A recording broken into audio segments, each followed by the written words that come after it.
Hey everyone, welcome to the Acrobatic Arts Podcast. I'm Loren, and I will be interviewing some of the top leaders and innovators from the dance and acrobatic industry. If you are a teacher, performer, student, or a lifelong learner like myself, you are sure to find these episodes intriguing and full of inspiration. Acrobatic Arts is passionate about providing current and relevant information for everyone. So please, sit back and enjoy as we share our passion with you and the world. Headaches in acro class are more common than you may think. In this episode, we have Master Teacher Meaghan Wegg sharing her insights and top tips to help minimize and prevent headaches in class. Good morning. Thanks for having me. Headaches is something that I struggled with as a young student and all the way up to my professional days when I was performing with Cirque du Soleil. I think it's the most requested topic, especially in my studio here. I'm going to give tips on breathing and how to manage when it comes. My big message that I want to share with everyone is to let you know that it's normal. Headaches is a normal thing that happens, and it's how you guide towards getting through that headache. Our bodies are sensitive, our heads are sensitive. We also don't know if the student just got in a fight with mom and dad and they come into the studio with an emotional type of headache, or we don't know if they slipped on ice. My biggest thing every single class is saying, hey, to my students, how's your body feeling? How are your heads? How's everything?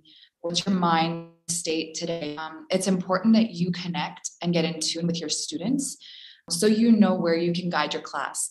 If you have a goal to do a whole bunch of bending and they had come in very stressed, maybe gear your class towards half the bending you wanted and something else. It's really important that you do that first impression check-in so that everyone's understanding and aware. I had headaches when I was, I'm going to say 10, 11, 12, because I didn't understand the proper techniques of breathing, or I was pushing myself too hard, or I did not elongate my spine and think about proper alignment before going upside down. Along my path, I've developed techniques from yoga, from Pilates, from physiotherapists, from doctors, and I kind of put into practice my own work that I guide with my students for managing headaches during class. But communication is the biggest thing. If they don't tell you and you wonder why they're not doing the skills to their best ability in that moment, it might simply be because they have a headache. Other things I like to say is take a walk, especially in the Canadian winter. Go and breathe that crisp, ice cold, fresh air outside. It'll be a nice kind of shock to your system, just like when you go to the spa and you do the hot, cold baths, but you're outside in the winter and you're in a hot tub breathing that cold air. There's just some soothing to it. Also, drinking water and simply taking walks. I like to say, put up a headache corner with step 1, 2, 3, 4, 5, 6. And if they have a headache in class, get up and go and read the steps, and they can choose which one they want to do, or they can go through all 6 steps and then come back to class. So it's part of the class. It's not like they need to stop. It's like they need, if they asked you to go to the toilet, they have to leave class anyways to come back. It's the same type of thing. They just leave to put some focus into healing that moment of the headache.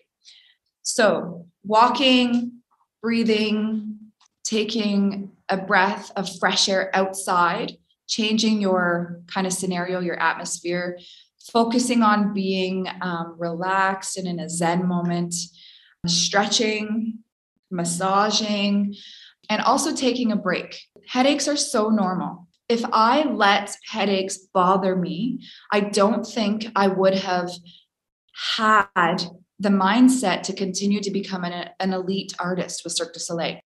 They do get very bad. And it's up to you to be able to say, today, I think I should rest. It's too intense for me to be able to train. If your students are not understanding that it could just be the headache, why they're not progressing in class that day, if you've noticed kind of significant pointers throughout that one class, then maybe just let's have a little break and think about it and move on to standing postures instead of upside down postures. Migraines are a thing as well, where you can see flutters and you can see all these different types of things.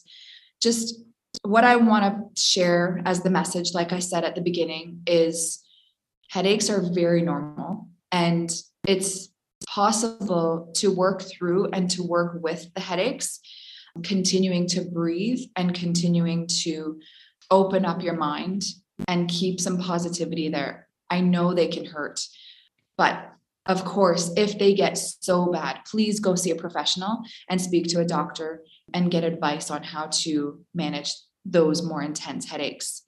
So teachers, when I am teaching contortion specifically, I cue breathing into my counts. So they'll be standing in their jazz first, ready to go down into a bridge. I'll say 5, 6, inhale, 7, 8, and 1. I cue breathing into my counts because almost everyone forgets to breathe. I always forgot to breathe. By the time they're down, you'll hear like one of those breath noises, gulping for air because they forgot. When they're in hand balancing, watery eyes will happen because all the pressure is upside down, and or when they're in their classic position in their chest stands, they're going to feel potentially suffocated, hard to breathe. I don't know how to breathe. Teach them how to breathe by taking a sip of air through their nose.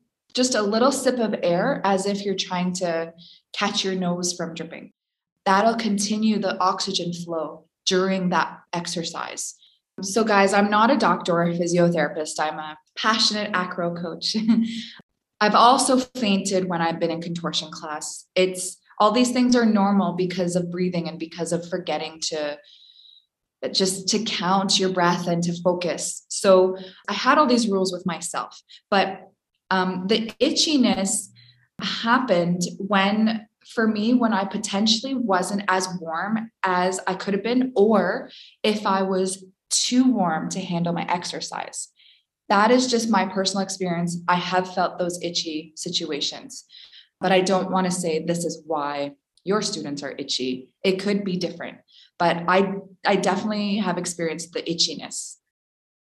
We were gifted this beautiful body that we have and we were born with, and it's so important that we learn how to listen to it. Like when you have a baby, they don't know how to talk. So their cues are sounds and crying. But students who are older than baby age know how to talk, but they possibly don't know how to tell you what their body is needing. So if you're feeling something, listen to it. You need to listen to something that's happening up here instead of pushing it, or something that's itching over here while you're in a contorted, distorted pose.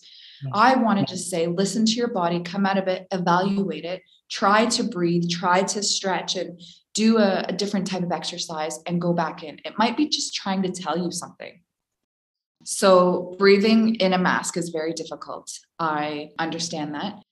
If they need to breathe, I'll ask them to go to the bathroom or go somewhere and remove the mask so they can do an exercise simply for the purpose of headaches and breathing without the breath that's just recycling within the mask. My purpose in the moment of the headache is to focus on something else so the headache can have a relaxed moment. So going to breathing is my first tip. But if you're struggling with the mask and you can't ask them to go and remove it and do the exercises, take a walk, get them to take a drink of water. There's different options that they could do. So headaches could potentially be a bit more often because of the masks. But I would definitely allow them to go and take a breath, go to the bathroom, remove it, whether in their stall or in their own little cubicle, to breathe and do some things and then come back. The same type of thing of mind over matter. Like, it sounds silly to say, try to get your mind off your headache because it's right there. But any hot or cold compressions, really pamper yourself. Treat your body like it's a beautiful trophy on a shelf, because it is. And you should really take time to think what your body needs And most likely it's probably to relax. Let's say, make yourself a spa at home, have a hot bath, sit on a chair, put ice or put a heat pack here and just relax. The simplest things to give yourself at least 5 or 10 minutes of quiet time and relaxation. Yeah, I think that's my tips for today. Thank you so much, Meaghan. We really value your advice and expertise.